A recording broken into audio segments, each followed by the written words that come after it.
Kai! Ka tsaya mana!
Sai an jima.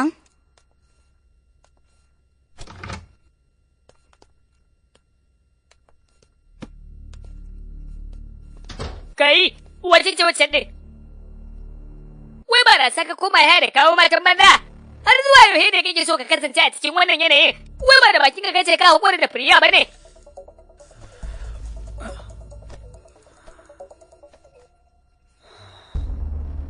Yau shekara ɗaya kenan da cin amana ta da ta yi, amma har kawowa wannan lokaci na kasa cire ta daga raina. Kai, ciwon so mummunan abu ne wanda ya fi komai haɗari. Gabaki ɗaya na rasa tunanina. Komai nawa ya tarwatse. Kai Ram, matukar kana son cikar burinka ya zama dole ka hau kan hanya. Kalla baka ga yadda ka mai da rayuwarka a yanzu. Ka zama tamkar tsohon kolo, komai naka ya tarwatse. Ka manta ma da burin naka, ka zama wani garba, komai ka sa hannunka siya wargaje. Na san me zan ma, ka biyo da akwai gurin wani malami da zan kai ka, mu je mu gaya mai abin da ke damunka.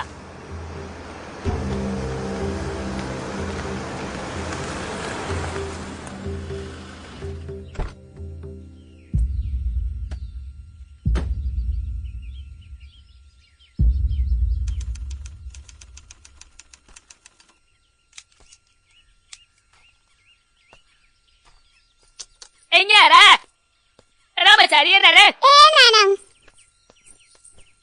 Kun shigo ciki.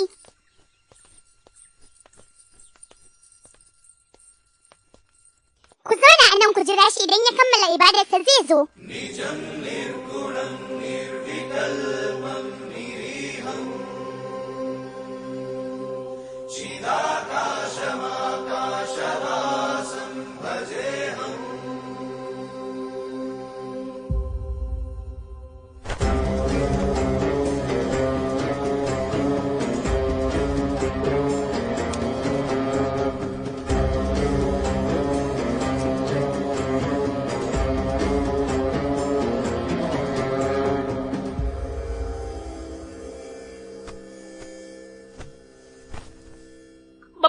Babban matsala ce da mu. Abokina ne wannan yana matuƙar buƙatar taimakonka. Babu wanda yake da damar da zai iya taimakawa wani, domin ƙarfin taimakon ba a hannun me yake ba. Komai da komai yana a hannunsa shine mai yin yadda ya so a san da ya so. Kamar yadda yake a rubuce a cikin littattafai mabambanta, kowace kala cuta Ubangiji ya saukar da maganinta. Kwarai, haka ne babban malami. Abin da ya faru a baya, da wanda zai zo gaba, da kuma na yanzu. Dukkaninsu Ubangiji ya tsaga wa kowanne irin ɗan adam nasa kuma ya rubuta masa shi babu canjawa. Abin da mu ‘yan adam muke yi shine aiwatarwa da umarnin abin bauta. Hakan ne yasa Ubangiji ya ba kowa ƙarfi da lafiya domin ya samu damar kyautata gobansa, kuma babu wani wanda zai tsallake wa ƙaddararsa. Yanzu za ku iya gaya min menene matsalar ku? Babban malami, hidin wani abokina ne. Rayuwa ce gabaki ɗaya ta yi masa attishawar ɗaki. Komai ya damalmale masa. Rayin nasara gabaki ɗaya ta bai hita ko'ina. Da abin da ya sa hannunsa, wallahi ko ana nasara an daina. Kai ta da soyayya ma malam. Da ya samu wata ya gama kware mata. Daga bayan kuma ta ce bai mata ba kwata-kwata ba ta ƙaunahi. Shi muke so ka bincika rayuwarsa. Domin ka gano mana me matsalarsa. Na roƙi ka taimaka mana Swami.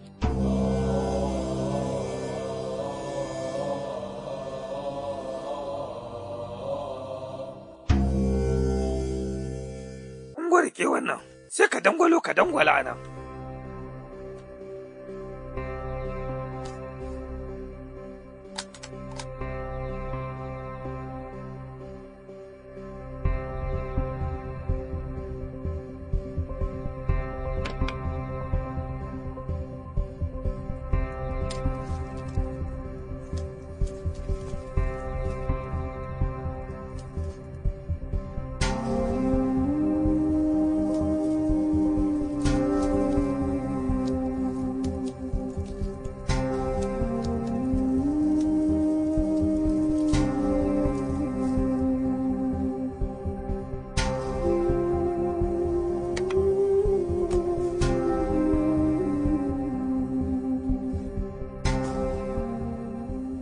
Gaskiya rayuwarka tana matsananciyar cakwakiya.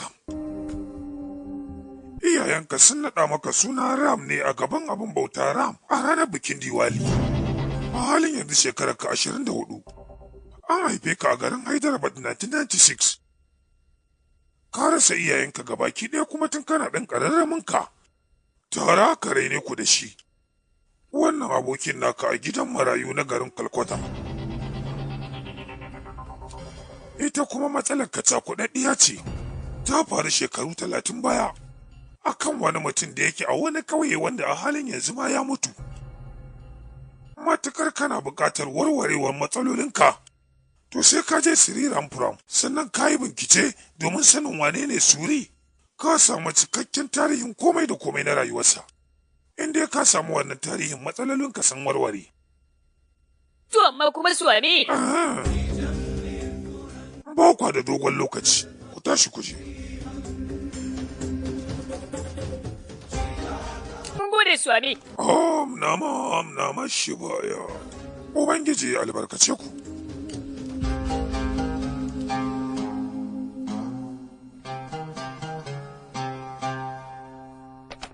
Na ce kaka, ba ka ce an riga da an gama rubuta kaddararsa ba? To idan haka ne me yasa ka ce masa ya je Sri Rampuram idan ya je can canzawa za ta yi? Ya kake dariya kaga gaya mun mana. Tambayar ki ta riga da ta amsa kanta da kanta. To idan haka ne me yasa kuma ka ce masa su yi sauri su hanzarta ba sa da lokaci? Kuma shin zai yi nasara a rayuwar tasa kuwa? A halin yanzu gabaki ɗaya shekararsa 24. Matukar ya cika shekaru 25 bai samu maganin matsalarsa ba, to babu shakka a wannan shekarar zai mutu ba zai tsallake ta ba. Yanzu komai ya koma hannunsa, jajircewarsa da kwazansa ne kawai za su nuna. Zai iya tsallake wannan shekara ko kuma ba zai iya tsallake ta ba.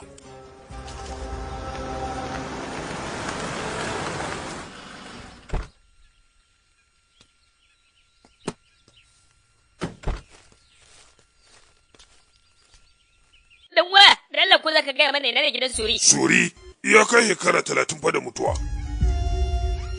Ko zaka dan yi ba mu labarin sa? Ina fara baka tarihin rayuwarsa, to wallahi mata ta fecewa za ta daga gidana. Ka ga ni sauri nake. Dan wa. Idan larabu da ni. Dan uwa, mu je gumi wancan hayan. Ya aka yi? Da akwai wani mutum mai suna Suri a nan garin Dala. Ko za ka ɗan yi ba mu labarinsa? Wannan amagwa, me abin son jin tarihin rayuwar da babu komai a cikinta sai hauka? To amma ku din suwaye? Mu din mutane ne kawai da muke son samun bayani akan rayuwarsa. Yan jarida ne ko ne? Ko kuwa ne za ku rubuta labari a kansa ne? Ni da gaskiya ban ga abin faɗa a labarinsa ba. Hidin dan daba ne kawai, dan daba ma kuma cikakken bahamage. Suri ya riga ya mutu, kuma kowa baya son ya bamu labarinsa. Shi kuma Ramachari ya ce mu je mu nemo. Haka ne. Yanzu me jami? Samari, bayani kuke so akan Anafati Suri? Kwarai kwa. In dai so kuke ku samu cikakken bayaninsa, sai dai ku je gurin tsohon abokinsa na yarinta. Dai cakwake da ya cakwa a rayuwarsa tare suka cakwake ta. Idan za mu same shi. Ta yaya za ku gani a cikin mutane? Yana gidan sai da barasa.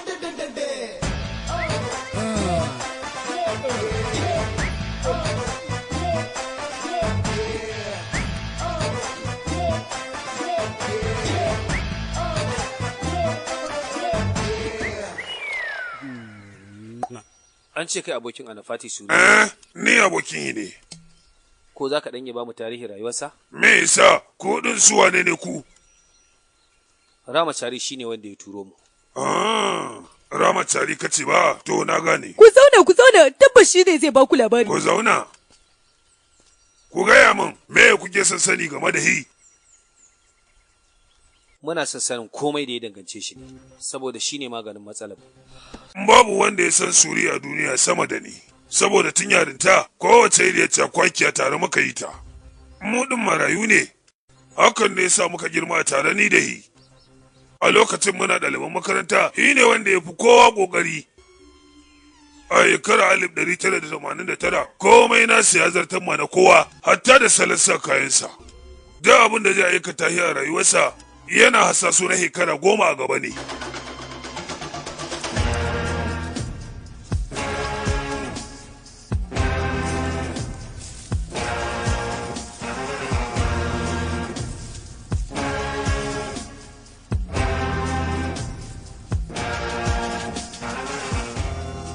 Shi ne mutum na farko da ya fara siyan babur a wannan ƙauyen namu.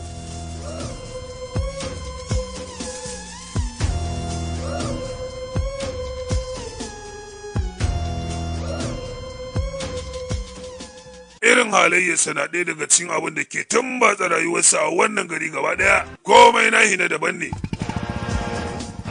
Kamar kowanne mutum, hima yana da ɓangaren kirkinsa da kuma ɓangaren rahin kirkinsa. Kamar yadda kowanne mutum yake da waɗanda yake ƙauna, haka yana da waɗanda ya tsana. Mutum na farko da ya tsana shi ne Kirihina. Mahaifin Kirihina sunansa Balarama Raju, kuma shi ne shugaba na wannan ƙauyen. Abubuwa guda biyu ne suka haɗu suka tarwatsa rayuwar Suri, kuma gabaki ɗaya sun fara a rana ɗaya ne. Gwamnati ta fito da sabon gargadi game da masu tonon gwal. Ta saka dokar ta baci ga dukkanin wanda aka kama. Domin guri ne mai matukar haɗari. Suriya hakura da tonon gwal ɗin nan. Ka je ji gargadin da ake ta yi. Saboda haka gwamnati Kawo, idan ka ce zaka daka ta gargaɗin su daina cin abinci zaka yi kenan. Ka manta da zacen su. Idan zaka yi sana'ar ka kawai kai. In kuma ka daina ka nemi wata. Duk abin da ka ga mutum ya zama a rayuwa, to ka sani cewa iya girman haɗarin da ya tarka, iya girman nasarar da zai samu. Saboda haka ni yanzu ma zan fara. Ka rike nan domin ji sabon salo na musamman. Sababin wakokin rajini ne? Amma me yasa da ka zo ba su ka fara bani ba? Aha.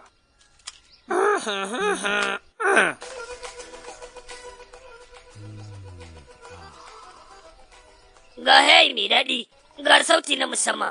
A ta gefe ga tsohon kawunmu. Wayo, wallahi duniya da daɗi.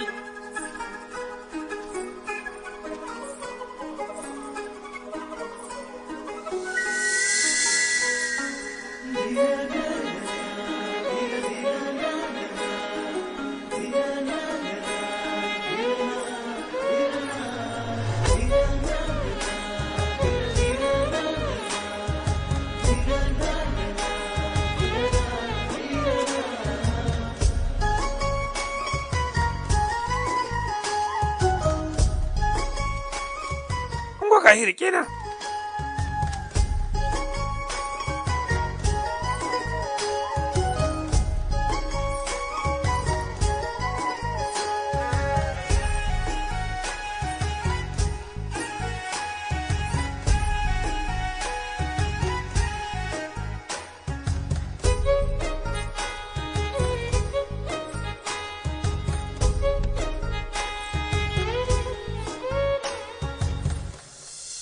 Kawu. Ya kai. Wace ce wacan? Wacin yarinyar, gidansu bara wuce mana, ba ta daɗe da dawowa daga birni ba. Oho, kawu, da akwai magana, za mu zauna. Kai, saurin me kake yi haka? Wani dan wana ne ya nasara haƙo diamond jiya. Sauri nake na je na gwada sa'a ta kafin jami'an da aka turo su zo. Kai, kada fa masaki a ji a yi bamu.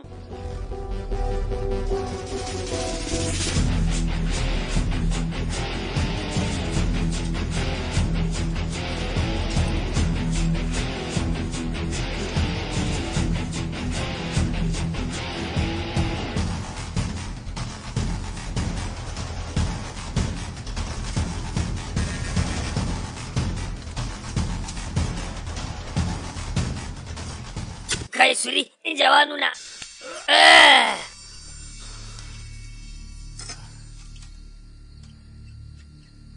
Gabaki ɗayan mutane hankalinsu ya karkata can ɓarin. Mu me yasa ba za mu duba can ɓarin ba?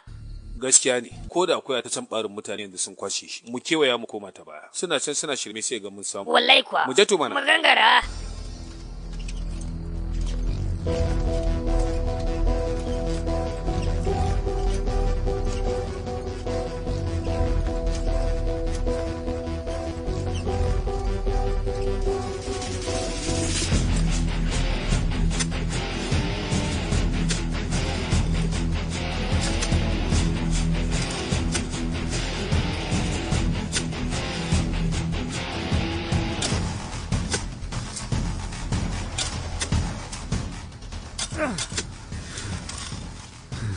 Kai, me wannan? Wallahi dutse ne. Tir!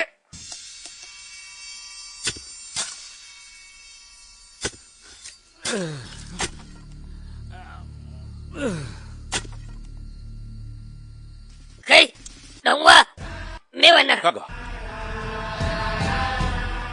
Diamond ne fa. Suri. Wallahi diamond ne.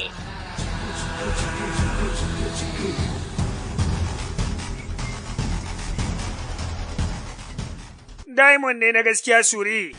To ai mu ma mun san na gaskiya ne. Darajar sa muke so mu sani. 150. 100, wallahi mun san ma. Sai tiyo, mi komin diamond din.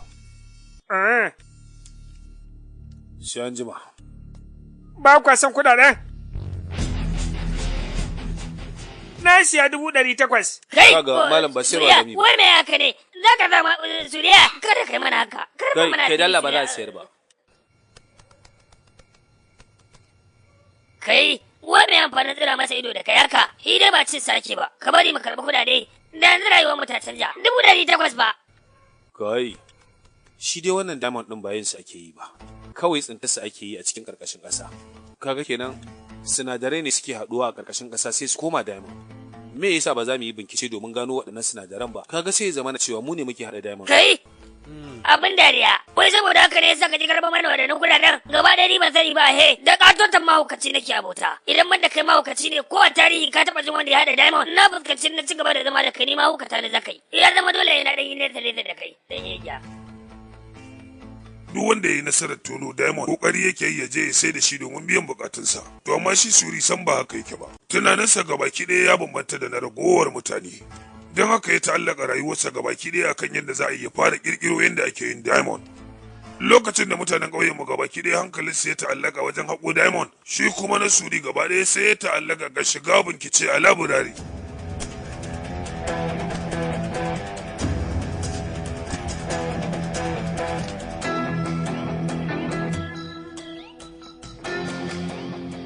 A wancan lokacin bayanai suna da wahalar samu ba kamar wannan lokacin ba, da suke a ta ko'ina a intanet, Google, da kawai tafawa za ka yi bayanai ya zo ma. Wancan lokacin sai dai kai ta bin littattafan da masana suka rubuta. Kai, na gama bincike akan sinadaran da suke haɗuwa a ƙarƙashin ƙasa su zama diamond. Za mu fara da samo sinadarin benati kilogram 100, sai mu samu carbon, sai mu cakuɗa shi kamar kilogram 300, sai kuma a matse masa temperature, kimanin zafin da ya kai digiri 85. Bayan ya ɗauki watanni, sai a ɗauko shi a cakuɗa shi da lava. Daga nan kuma sai mu samu mu binne shi a cikin ƙasa. Yana ɗaukar lokaci shikenan sai ga ya rikide. Idan ba wannan ba ma, idan da za mu iya kirkirar mashin ɗin da zai bada zafin temperature da yake a ƙarƙashin ƙasa, to kwata-kwata ma da ba sai mun binne shi ba. Kaga Suri, ni fa gabaki dai babu abin da na fahimta. Abin da nake ji kawai hine sautin 800 a kwanyata. Kai ba mage da Allah. Kai da ake lissafa samun 800 ba iyaka? Wallahi gaba ɗaya ya hukace. Ya abin bauta, ka ceto rayuwa abokina. Gabaki ɗaya ya zama Zaria. ka bude mana kofar taimako dan yayi kuma zai kulle 800 ba ta yi mu jin daɗi ba. Me abin da ya fi dacewa ta ina ya kamata na fara?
Daɗi ruwan ko?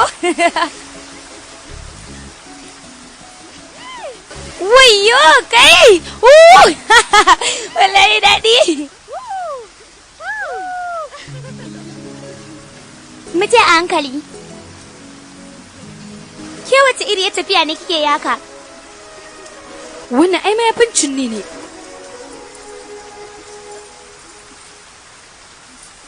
Kai, kin ga ɗayan can ma a cikin ruwa. Wayyo! Kaga koyon da riga na ta min kyau. Kai, waccan bayarin yadda magani da nan bace.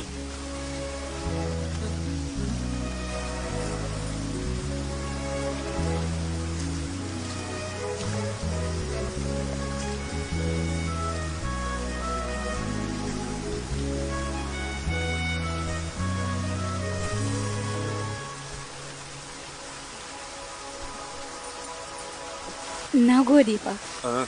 Kai ma ɗan garin Siran Furam ne? Rannan kamar na ganka a gun bauta. Ni ma rannan na ganki a rumbun shayi. Shi kenan, na gode.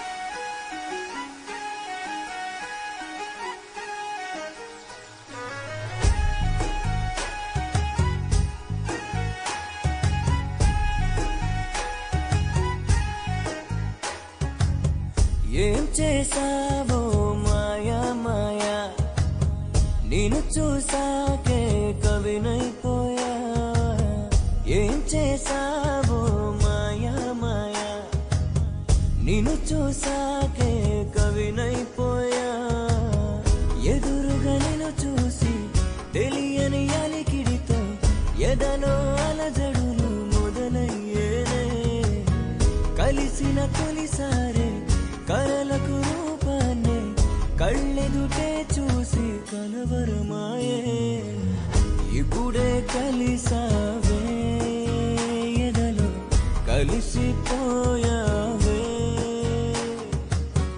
ఎదురే నిలిచావే కుదురుగా నన్నే నిలిపావే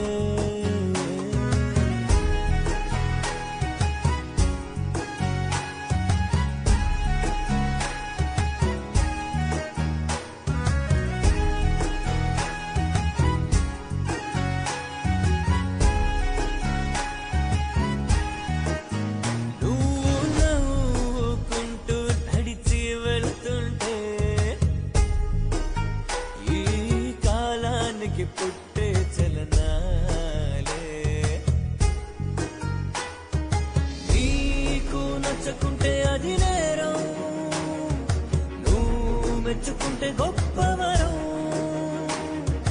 నువ్వు చెప్పకుంటే చెయ్యి ఊపకుంటే చెయ్యి దాటినట్టే వ్యవహారం నువ్వొద్దంటూ వెలివేస్తే చీకట్లో వెన్నెల చేస్తున్నదే జాగారం ఇప్పుడే కలిసావే ఎదలో కలిసిపోయావే ఎదురే నిలిచావే కుదురుగా నన్నే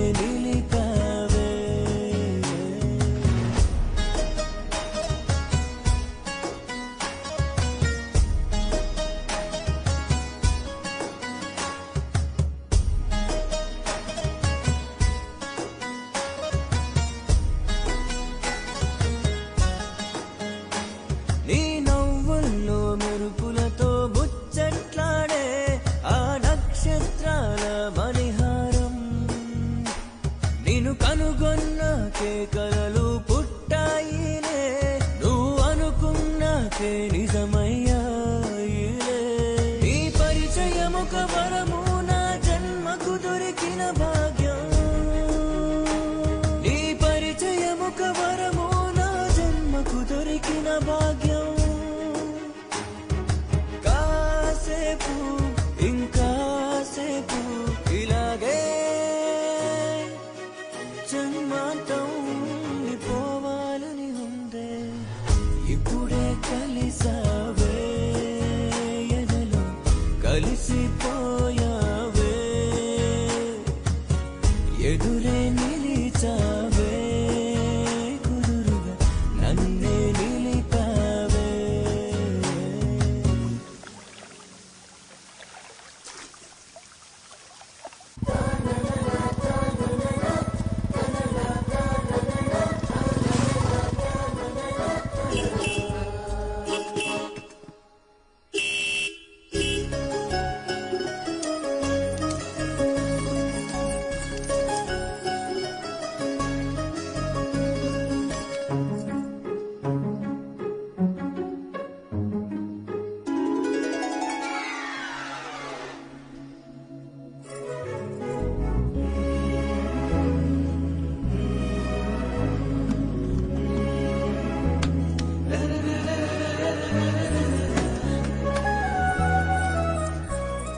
Me sauri mu tafi.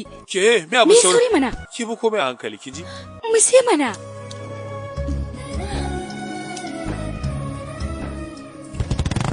Suri, kullum inda ka zo ka danna didit sau uku zan gane cewa kai ne. Ba sai ka tura gidanmu ba. Ka san menene yasa? Kawun mu dan takura ne. Ba zai bani ne shagali na ba. Ni kuma ba haka nake so ba. Ina san mu dan wata ya kadan. Shi yasa ka ji na ce ma haka. Kaga babu wanda zai gane sai mu zo nan mu ta hiran mu. To ai kenan. Na dauki wannan shawara taki. Wace sana'a za ka yi to? Diamond fa nake kirkira yanzu haka.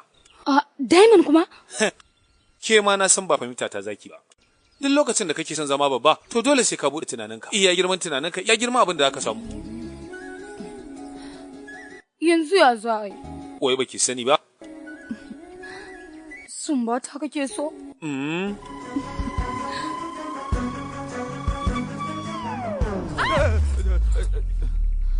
Menene faru? Ina matukar son kanwata ne, shine yasa. Idan na je na gaya mata, ita kuma za ta iya gaya mama. Ita kuma mama mu in ta je, hakan zai zama mata babban abun kunya. To kamar ya? To ke me yasa ki je ki ce da kanwaki kin sumbace ni? Kenan na faɗa mata? A'a. Kuma ba za ta gane ba? Ta za ta gane? Yau sorry min yi.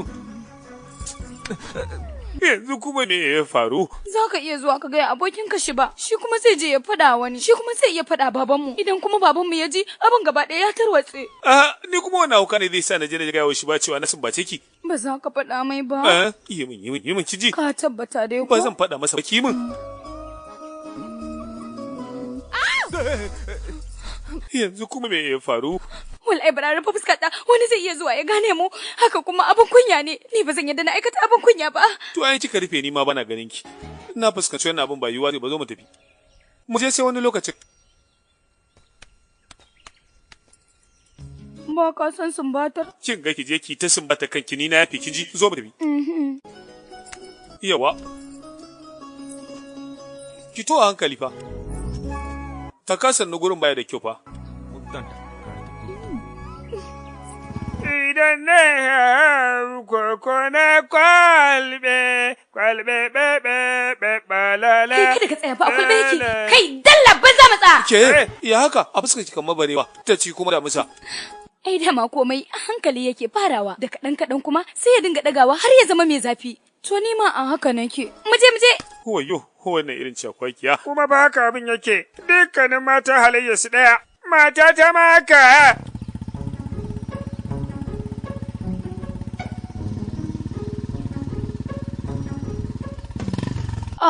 Na manta ban gaya maka wata magana ba. Wace magana?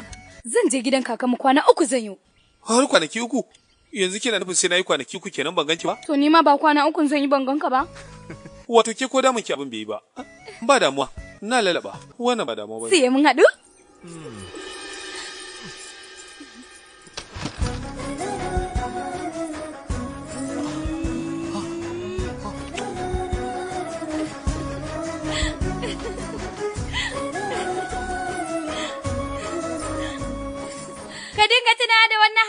Ke! Chandni! Tsaya mana! Ke! Ba zai taɓa yiwuwa na kammala muku labarin Suri a cikin kwana ɗaya ba. Dan tsaya minti ɗaya. Kana so na ci gaba da baka labarin?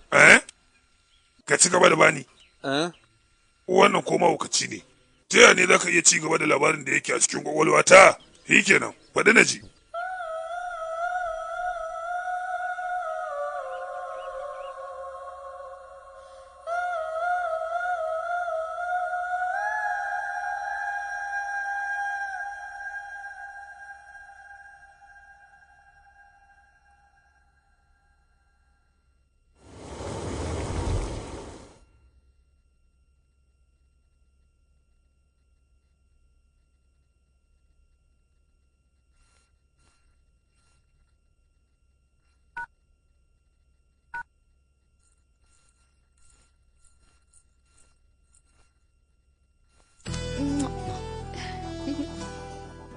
Na san za ka yi mamaki ganin yarinya ta hoto ta kuma bayyana a gabanka a zahiri abin ya baka mamaki ba ba kai tsammanin dawa ta ba ko? Kaga idan baka damu ba za ka iya tabawa domin ka tabbatar ni ce.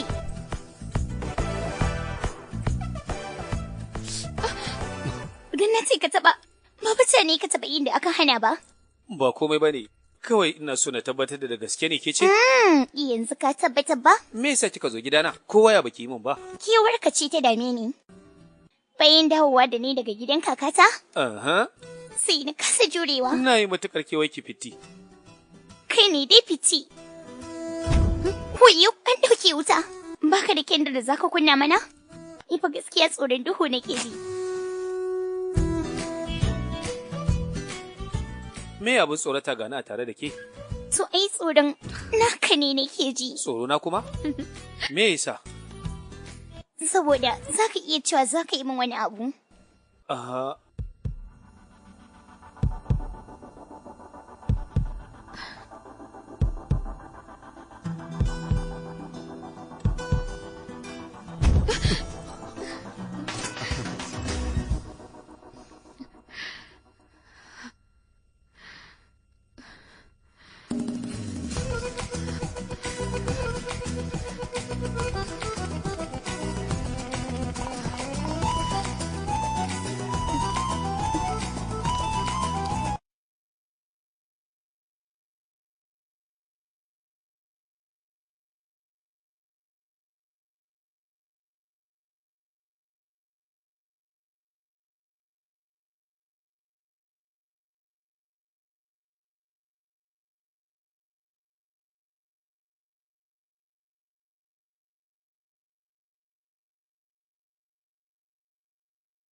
Yawa, da kyau. Ke, Riya? Kai, bugo mana bal ɗin mana. Yawa! Kai Siri, bugo mana. Bugo man. Kuɗin tsaya minti ɗaya ana kira na. Hello? Ke fice, kina ta ina? Bana nan. Na tafi ƙauyenmu ne da akwai wani taro da za a yi yanzu haka ma ina can. Menene yasa taiman ƙarya bayan gata a gabana? Na ce kina ina? Na gaya maka fa, ina ƙauyenmu wajen wani taro.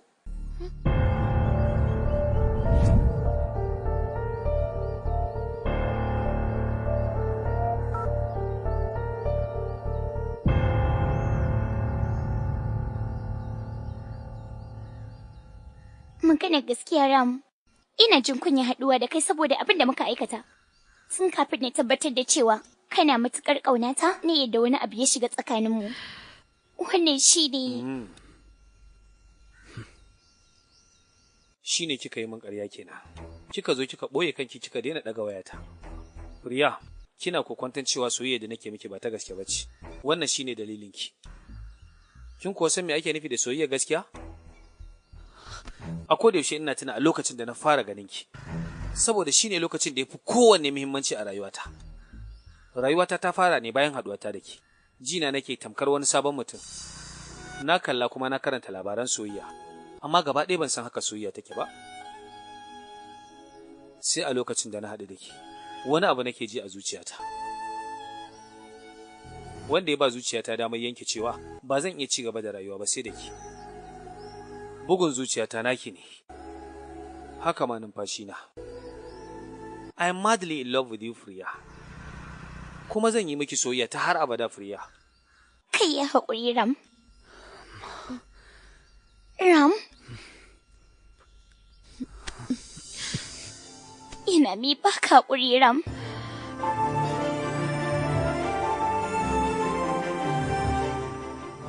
Yanzu shi kenan? Kwarai kuwa.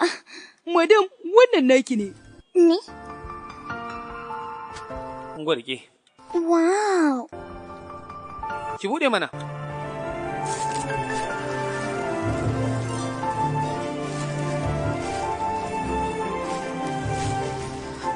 Wow. Yayi matuƙar kyau. Ram, kai ka zana wannan? Kyautawa kyakkyawar saroniya ta ba. With love. A yaushe ka zana? A ranar nan kina bacci mana.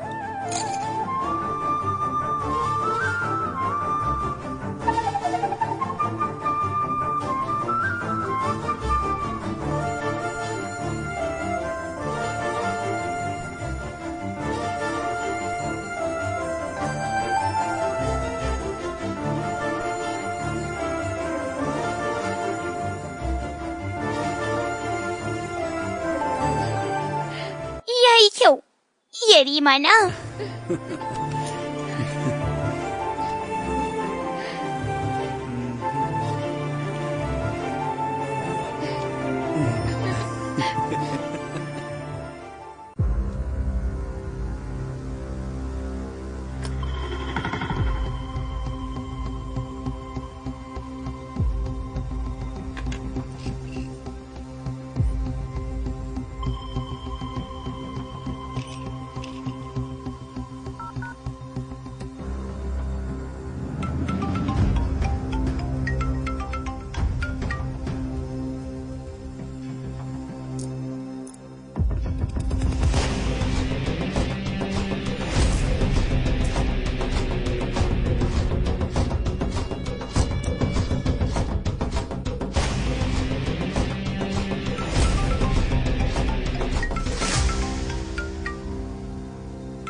Yasa yake daga wayata.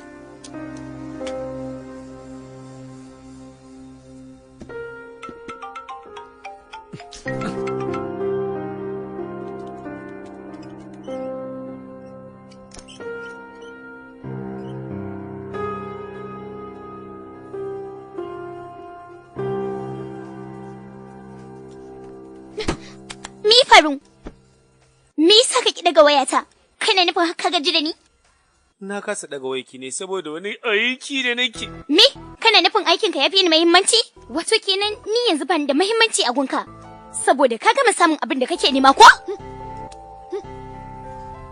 To ki haƙuri. Ke. Mutane fa suna kallon mu anan. Su aike cike koya min haka.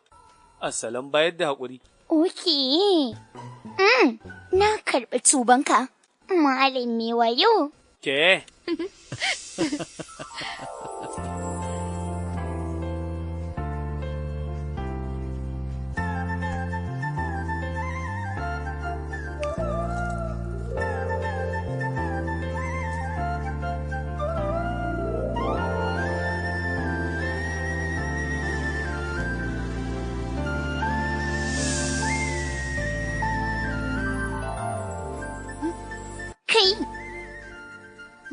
Hello, Wai me kake kallo?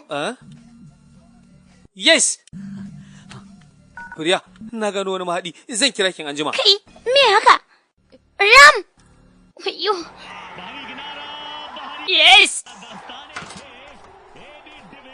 Kai, ya naga kana gudu kamar wani ne biyo ka. Kai, kada ka ce zaka dame ni, na samu abin da zan karasa aiki na da shi. Aba! Ka ga inda Delhi suke su burbuda garin Mumbai kuwa a wannan watan? Ka ga manta dala, na kallon anjima.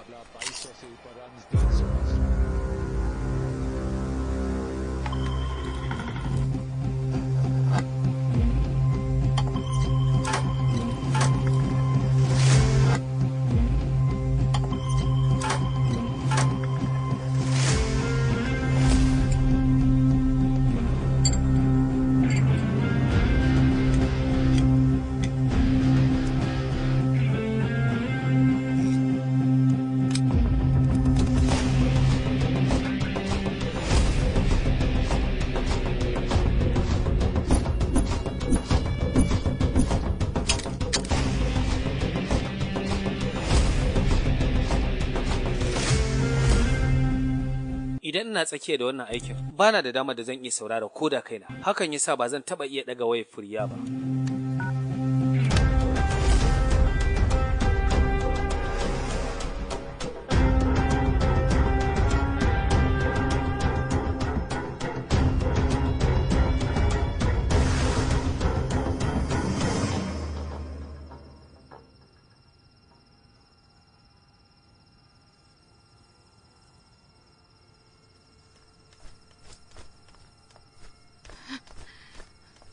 Na fuskanci kai ga baki ɗaya baka haɗu ba, ba abin da ya dame ka da farin ciki na ko rashin sa. Furiya, ce nake tunani yanzu nan. Zo ki zo na mana. Muhimmanci da ka ba aikin ka, ya fi muhimmanci da ka ba budurwarka. Kaga, wai sau nawa ina gaya maka cewa ka dinga daga wayata idan har ka ga kira na. Yau fa kwana 20 kenan, babu amsa kira, sannan kuma babu sako. Kenan ka wulla na kwandon shara. Furiya, wannan naki ne. Kenan da wannan zoben diamond din? Za ka siye ni, ka sa ni manta da komai? Ni ma ba siyowa ne ba, kera shi ne da kaina. A shiri na kera diamond da nake yi ne, na samu nasarar kera shi kaso 70. Saura kaso 30 kadai ya zama cikakken diamond. Ki taya ni murna. Wannan aiki da nake yi shine rayuwata. Ina kokarin gina mana goben mu ne ni da ki. Idan ba haka ba, za mu zauna mu karar da yau din mu ne ba tare da mun gina gobe ba. Amma ina matuƙar baki hakuri Furiya. Me kace? Kai ne ka hada wannan diamond din? Kina hakan na nufin za mu iya haɗa masu yawan da muke bukata.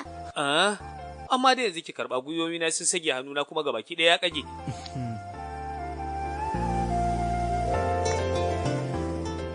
Iya wato, zauna.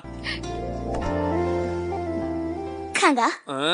Wannan shine gargaɗi na ƙarshe da zamma. Duk iya tsananin aikin da kake yi. Idan ka ga miss call ina ka samu ka kira ni. Idan ne maka message ko da daddare ne ka samu kai min reply. Wannan umarni ne daga Gimbiya. Kai, me kake kallo haka? Baby, ko za ki ara min sumbata? Na yi alƙawarin dawo miki da ita.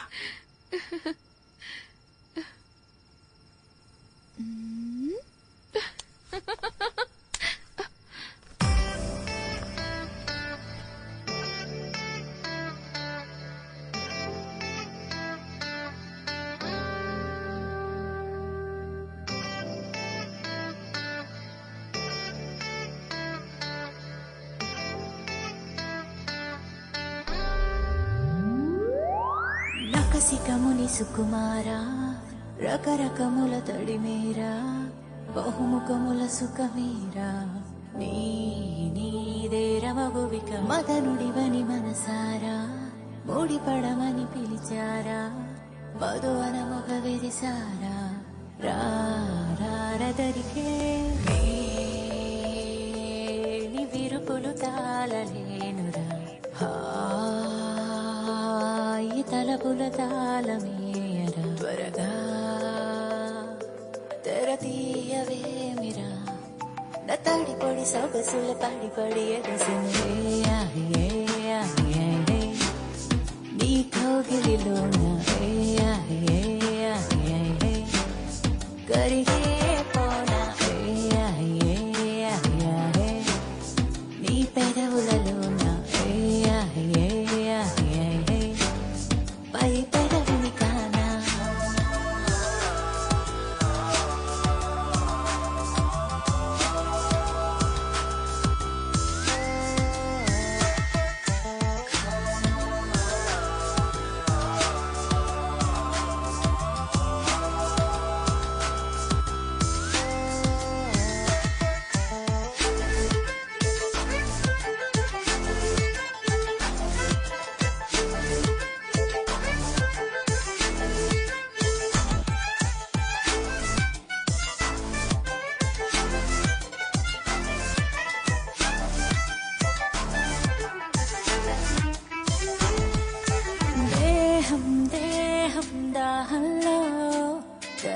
తప్పించిపోయే ఏంటో ఏది మోహంలో సహించదాయి పాపం ప్రాయం తాపంతో తప్పించిపోయే తీరం చేరే వేళల్లో ఆగగలనా వేగగలనా తూగగలనా ఆపగలనా ఓపగలనా ఓపికవనా తేలికవనా తీరిపోయిన కోరికవనా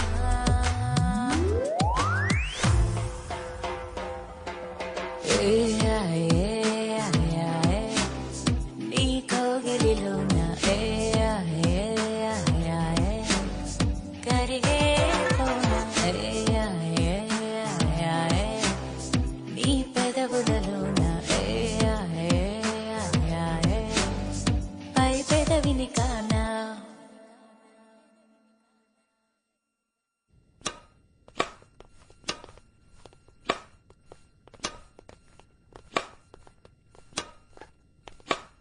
Za mu iya bugawa tare?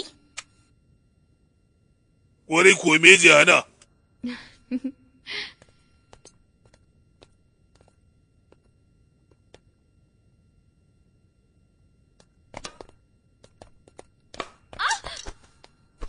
Oh shit!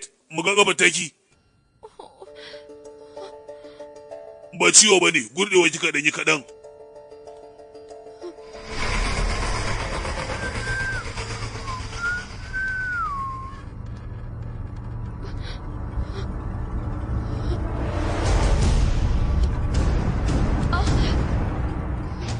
Priya!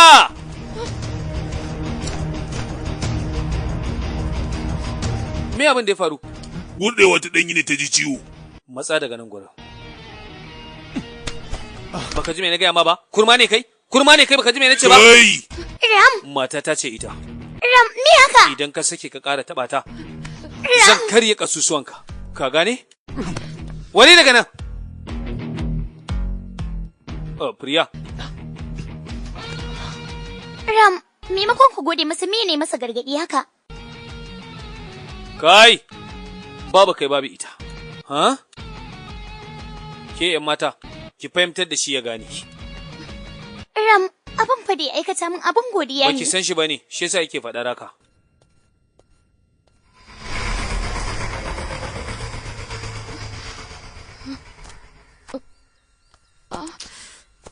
Yi haƙuri, kin ji da zafi ko?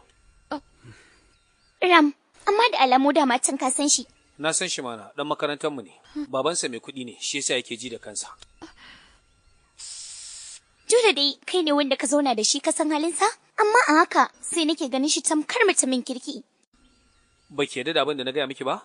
Bari na baki labarin ainihin yadda kalarsa take.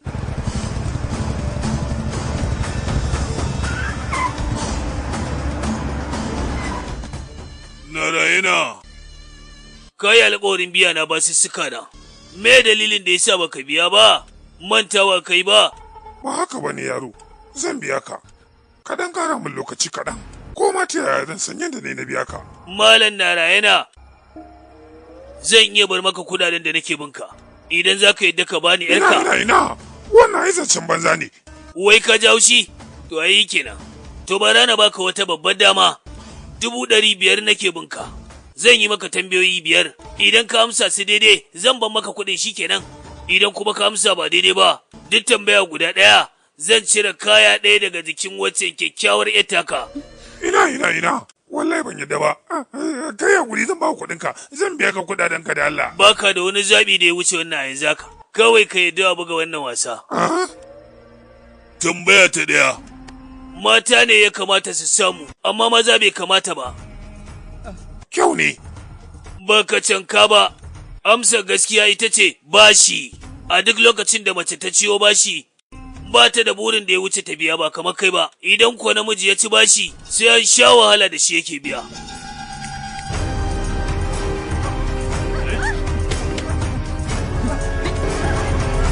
Kai, wayo da Allah ka cire mata riga wa.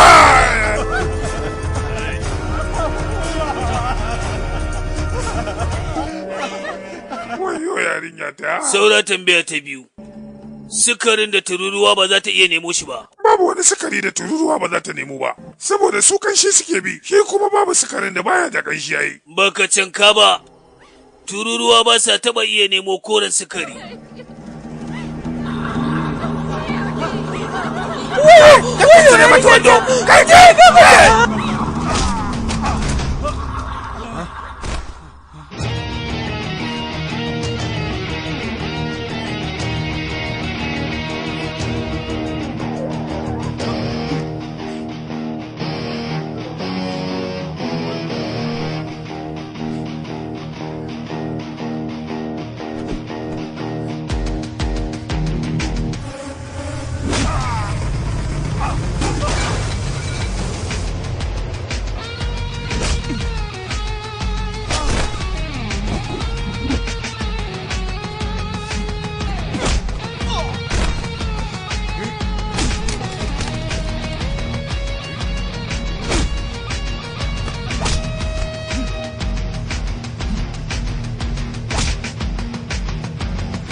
Baka san wane ne ni ba shi yasa ka sa hannunka a kaina.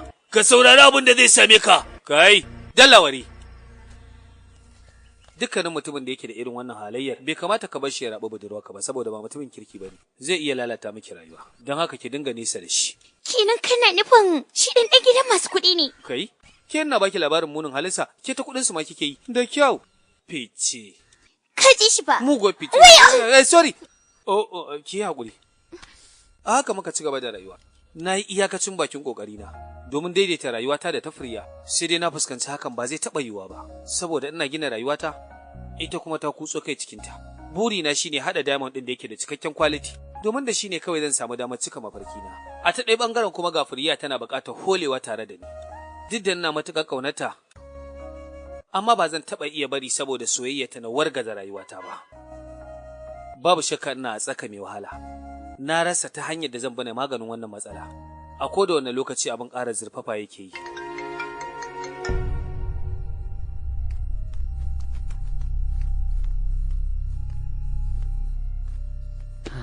Iya nufi ce, yi haƙuri na baki kina jira.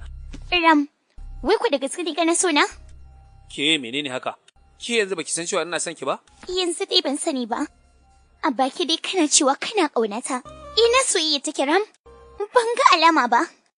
Taya sun gane kana so na? Ba soyayya ne nake gani ba. Haka kake soyayya Karam? Wai ke da gaske ke? Gaskiya ka canza, ba haka kake ba. Ram, ka ce a koda yaushe ina a cikin zuciyarka. Amma gaba ɗaya a yanzu ko kana tare da ni ma hankalinka baya kaina. Ka ce da akwai lokacin da zai zo wanda za mu zauna mai farin ciki. Amma gaba ki ɗaya kullum lokacin ka ƙara raguwa yake yi. Kamar yadda soyayya ka kullum raguwa take yi. Har yanzu tunaninki ya gaza fahimtar abin da nake nufi Firiya. Ita dai soyayya a cikin zuciya take. Kuma babu abin da nake so sama da ki.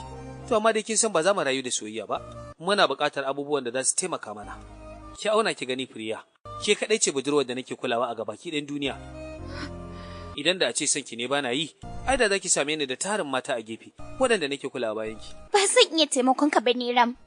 Abokaina da samarinsu kullum ƙara ci gaba suke suna gina rayuwa, amma kai kana ɓata lokaci wajen ƙirƙirar wai diamond. Hakan ya sa gabaki ɗaya babu abin da kake iya tsinanawa wanda zai taimaka mana. Ita fa rayuwa ba za ta yiwu ba dole sai da ababen duniya.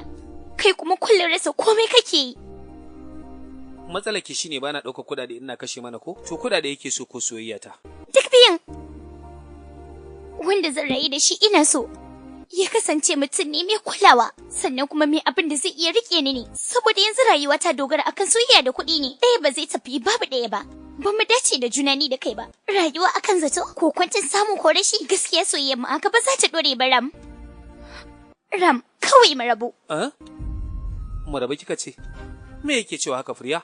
Ram, da kai yau ka da ka sake kiran wayata. Firiya zauna. Firiya. Kuma babu ni babu kai. Firiya. Firiya.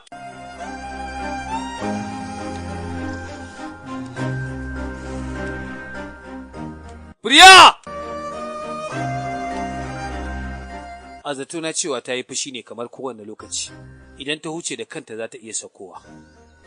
Amma a wannan lokacin sai na fuskanci abin ba haka bane. Da gaske take yi ta rabu da ni.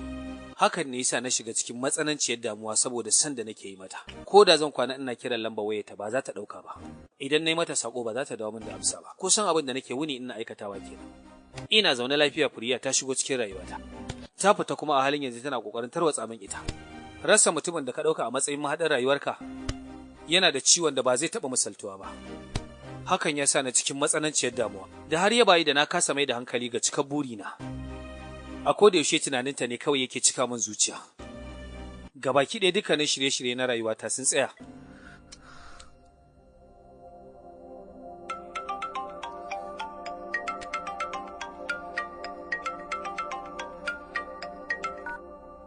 Ya ne Ram?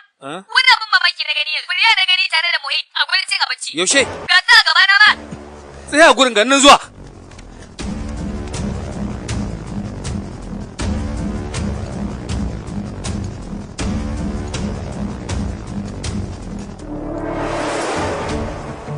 Ke Priya? Me yasa kika daina amsa wayata? Kai kuma me kake a nan? Tashi daga nan gurin. Ram, kada ka haifar da matsala a nan. Me kika ce? Matsala? Baby, da akwai wata matsala ne a nan? Ba komai. Zan maganin komai. Wa kake kira baby? Tashi daga nan gurin dalla. Ram, ka fita waje. Zan zo.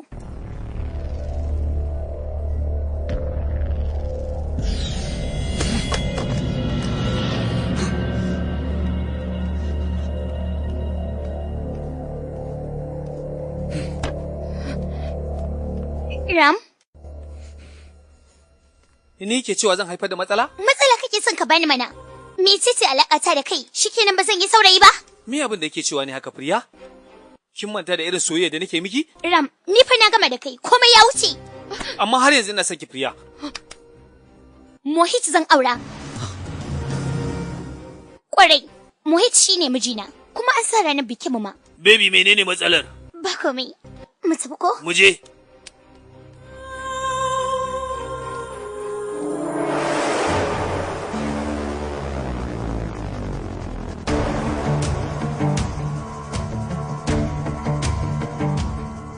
Babu shakka na ji matuƙar bakin cikin wannan abu da Furiya ta yi. Hakan yasa na takura wa zuciyata akan lalle sai na manta da ita. Babu shakka na shiga cikin matsala. Komai nawa kuma ya tarwatse. Shine abokina ya kawo ni gurin Ramachari. Wannan ba shine irin labarin abokin naka ba? Komai da komai iri daya. Kai ka dauke ta kunje yawo a mota. To amma hi kuma a babur ya dauke ta. Ka je ka tarar da ita da makinka a gurin cin abinci, hi kuma ya tarar da su a gurin yin wasan gargajiya. Kai labarin ku gidaje ne na zamani. Yi kuma gidajen gargajiya, amma komai da komai iri ɗaya ne.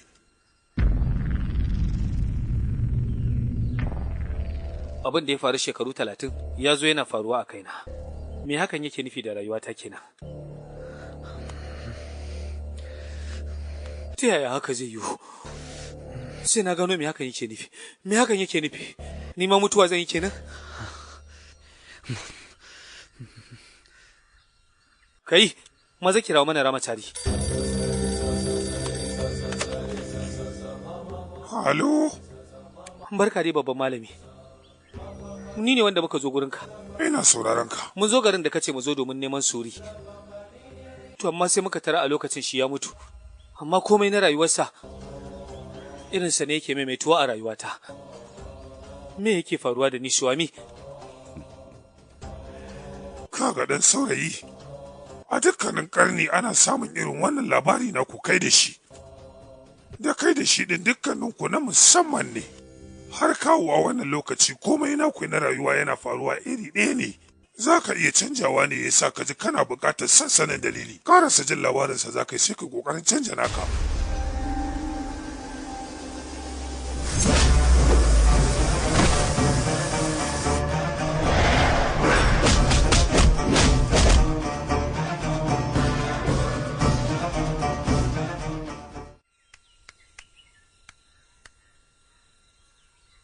Dan uwa a rayuwar abokinka. Bayan Chandini ta koma gurin Krishna, me abin da ya faru da Suri? Kamar dai kuma mu ma gurin Ramachari muka ji. Yayi masa addu'a kan ya cire ta daga ransa. Hakan kuwa ce ta faru ya cire ta, ya mai da hankali akan aikinsa. sai dai kuma a rashin sa'a kaddararsa ta riga haifata.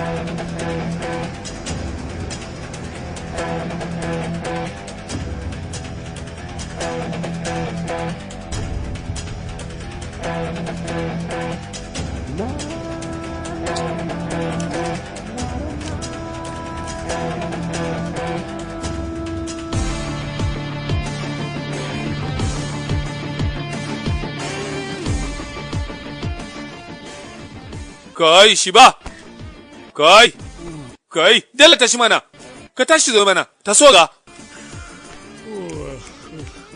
Me faru? Kai, ba na gaya ma cewa wata rana zan haɗa diamond ba? To duba ka ga. Na haɗa. Suri, ta yaya ka iya haɗawa? Kai banza. Ba na gaya maka ba, idan ka haɗa carbon ka sa shi a temperature da ta dace, ka cakuɗa shi da phenol ka zare monoxide, kai kokari ka binne shi a cikin ƙasa ya ɗauki dogon lokaci, mataka temperature ta kai, to da kansu ne waɗannan sinadaran suke haɗuwa su cakuɗe sai su zama diamond. Ka gane? To irin wannan reaction ɗin gaba ɗaya shi na bi, gashi kuma ƙarshe na haɗa. Wannan diamond ɗin nawa yana da ƙarfin kashi 80 na diamond, irin wanda ake haƙowa a cikin ƙasa. Gaskiya kai ɗan baiwa ne. Yanzu abin da ya kamata a yi, mu je mu yi hirin kwalbewa kawai. Kwarai kuwa. A ya zama dole sai mun yi shagali na musamman ma. Kai Besu, maza ƙara masa barasar, saboda daman ita ce tafi dacewa da shi kawai. Kai, shi dama duk wanda ya rashin nasara a soyayya, babu abin da yake komawa da ya wuce ɗan timbele, ƙarshe kuma ya koma ɗan yaye-yaye. Komai da komai irin abin da ya faru da Yarukan, shi ma a lokacin da ya rasa faro, shi ma haka ya koma shashasha mai kwalbewa irin ka ƙarshe ya shege. To kai ma haka ne zai faru. Kai, ka daina! Me za ka iya? Ba da kai nake magana ba da shi nake. Ba kai mamakin yadda aka yi masoyiyarka ta koma masoyiyata ba. A lokacin da ka dage kana kokarin gina rayuwarka, ni kuma da wannan lokacin na yi amfani, ni ma na zo na keɓance na gina tawa. Na taɓa mata ƙafa a wancan lokacin ka ce kada na ƙara taɓa ta. To yanzu kuma fa, su mata suna buƙatar kuɗaɗe ne da kulawa, kai ko ɗaya ba ka da. Kaga yanzu gargaɗin da ka dinga yi min kada na sake na ƙara taɓa candini yanzu ya dawo kanka. Ni yau yanzu na samu damar taɓa ta a kowace rana. Me za ka iya yi? Ko kallon da za ka yi sai na baka dama. Amago! Kai! Kai!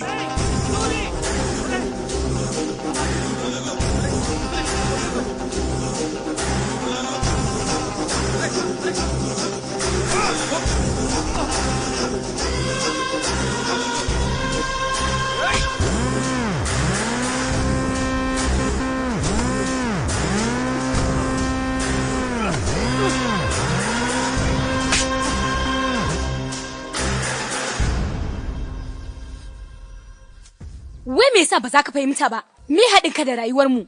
Me ya haɗa ka faɗa da mijina? Kana jin zan sa ido ne na kyale ka? Ka cutar mini shi? Ba ka bane, ki daki ji abin da ya faru mana. Dala rufe mu baki, ban yi magana da kai ba. Ba zan ƙara yadda da wannan halin naka ba. Krishna, ta yaya za ka tsaya kana kula waɗannan? Kai ne fa sarkin ƙauyen nan, amma za ka tsaya zubar da mutuncinka kana kula almajirai? Zo mu tafi kawai. Wai saboda ya taɓa ni kika yi mai wannan Ba sai ba ai. Ta yaya zan zauna na ga wani yana taɓa ka? Ai sai inda ƙarfi na ya ƙare.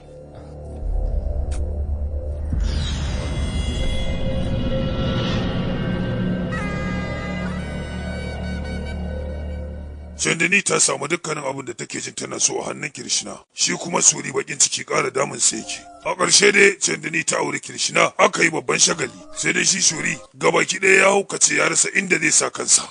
A koda yaushe ɓacin ran Chandani da cizgunawar Kirishina su ne abubuwan da ke damunsa, ya rasa inda zai sa kansa. A da masu karin magana na cewa dukkanin wani mutum mai nasara to da akwai mace a ciki. To amma ni yanzu sai na fahimci cewa dukkanin wani wanda kaga rayuwarsa ta tarwatse to mace ce sila, domin ya faru da abokina na gani. Can da ni bata yi duba da irin zallar soyayya da Suri yake yi mata ba. Ta je ta auri Kirishina saboda kwaɗayin dukiyarsa, ba tare da ta tsaya ta fahimci ainihin manufarsa ba. Manufar Kirishina ba ɓoyayye a baba ce. Burinsa kawai shine ya kuntata rayuwar Suri sannan kuma ya biya buƙatar zuciyarsa.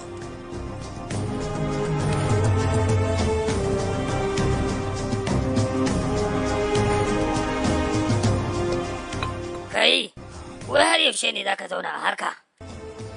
Ni da nake mafarkin ka zama na ɗaya a ilimin kimiyya, sai ka zama na ɗaya a shaye-shaye. Kai, wai ba magana nake ma ba, ka bari mana! Na rantsi sai na sheke shi. Kai, wa za ka yake? Na yanke shawara akan kawai na kashe Kirishina. Wai kai mahaukacin ina ne? Ka manta da cewa Kirishina da gidan Balrama Raju ne uban daban wannan yankin gaba daya? Shi din karfin tsiya ne da shi da kake gani tamkar wani aljani.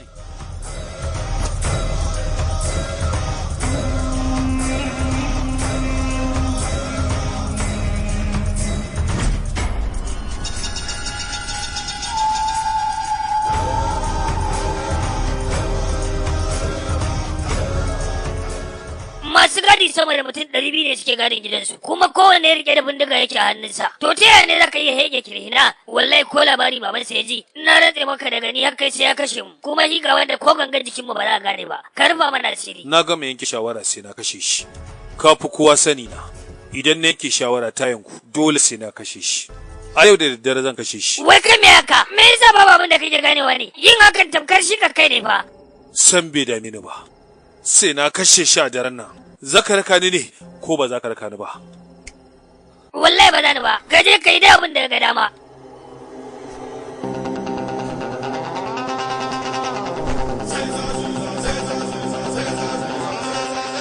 Rigima tsakanin mutane biyu da ban taba ganin masu baiwa irinsu ba. Na farko abokina Suri, na biyun kuma Balrama Raju. Balrama Raju tun da yake ba taba nasara a kansa ba. Dukkanin abin da ya tunkara sai ya ga ƙarshen sa. Shi kuma abokina da akwai basira.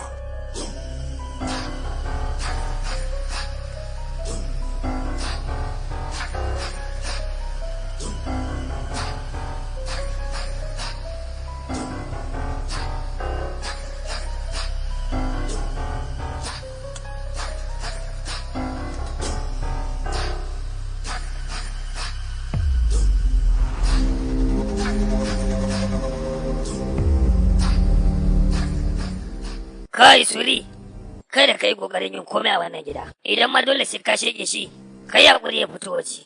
Idan kuma bai fito a yau ba fa. Na tabbata zai fito, kawai ka ƙara haƙuri, ka zauna ka yi haƙuri.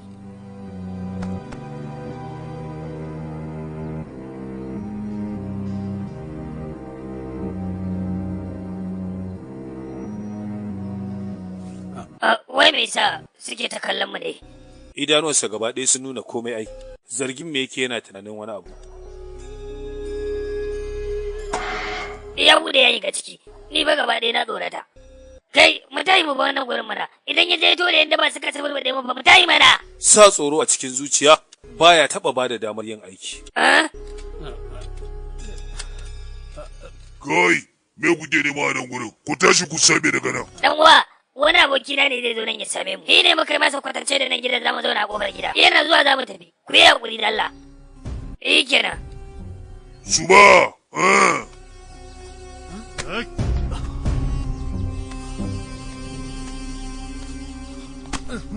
Kai dan uwa baka yi da ni ba. Wai kai.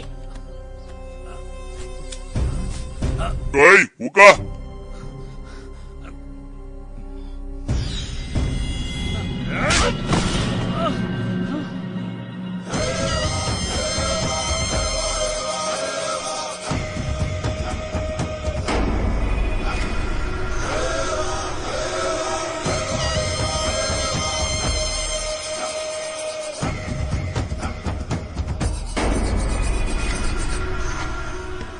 Yaya!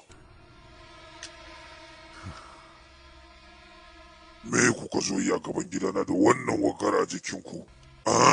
Yan daba ne kuwa ka ɗebo waye ku akan ku zo ku yi min wani abu ba? Ba bai waye bai san ka ba zai yi gangancin aikata wani abu akan ka yalla bai. kamar yadda muka faɗa wani mutum ne muke jiran sa kofar gidanka. Na rantse ma. Waye kuke jira a kofar gidan nawa? Zan yi maka bayanin komai yalla bai. Diamond ne muka samu guda 3. Shi ne wani mutum ya zo ya ce zai siya. Da muka yadda da shi muka bashi sai dan fare mu. Shi ne ya maka masa ƙarya muka ce naka ne. Da ya tsorata shi ne ya ce zai dawo mana da su. Sai muka ce ka mana su kofar gidanka. Duk kada ya zo bai same mu ba shi ne muka zauna a gurin muke jiran sa. Amma bayan wannan babu wani abu da ya faru yalla bai. Wannan ita ce gaskiya. Kai da mu dan wa. Wallahi ba abin da zabi. Ba mai ya mu ba garin na ko wanda ya sai shi zo kofar gidanka ma wani abu. Yaya, je ka kawo min turmutuli nan. Idan ya kasance labarinsa gaskiya ne, zan kwato musu da diamond ɗinsu na da musu da shi. Idan kuma ba gaskiya ba ne, a take zan sheke su. Joyi labai. Me ya faru? A ƙofar gidan nan muka zo muka tarar da su, kuma bayan mun caje su sai muka ga wuƙa a jikinsu. Shi ne muke tunanin sun zo nan ne sun zauna domin su farmake mu. Shi ne muka kwamu su muka kawo su gaban mai gida. Dole sai mun san me gaskiyar abin da ya kawo su. Idan kuma ba haka ba a nan gurin za mu binne su yanzu nan.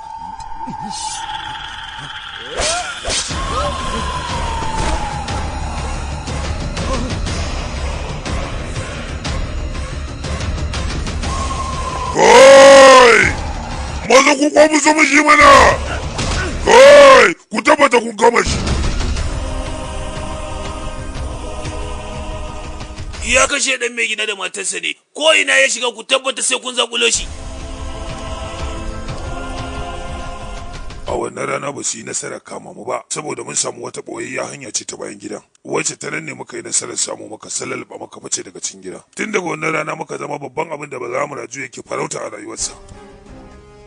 Wai menene yasa ka da Chandani da ita da Kirihinan gaba ɗaya ka shege? Ba ta ce ba za ta iya rayuwa ba tare da shi ba? Shi ne yasa na tura su gaba ki ɗaya, su je can gaba ɗaya su rayu a lahira.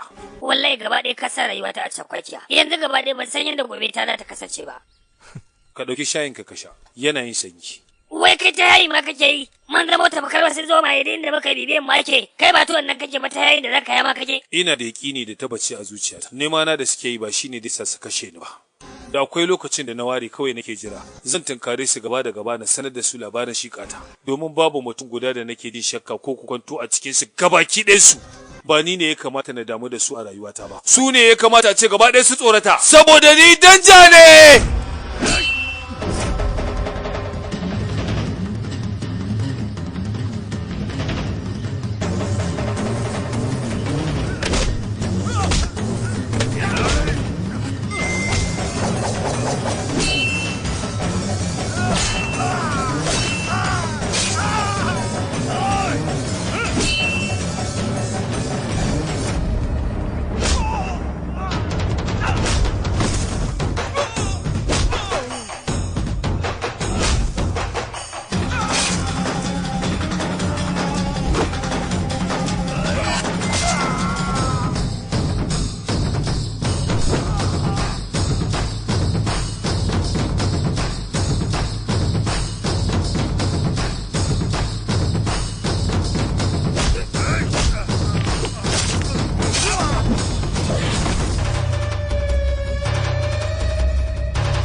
Kai suri.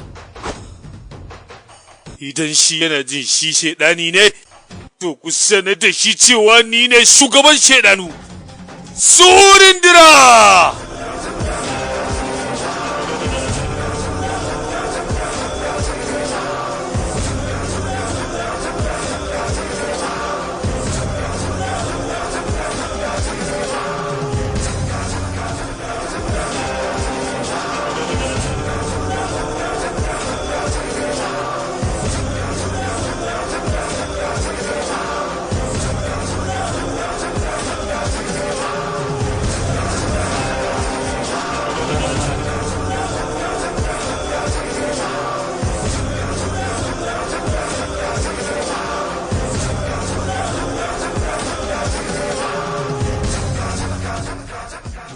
sakamakon wani lauya da yake kira ran babu wanda shi ma yake da kullaci akan Balarama Raju, Suri yake samun nasarar fitowa duk laifin da ya aikata.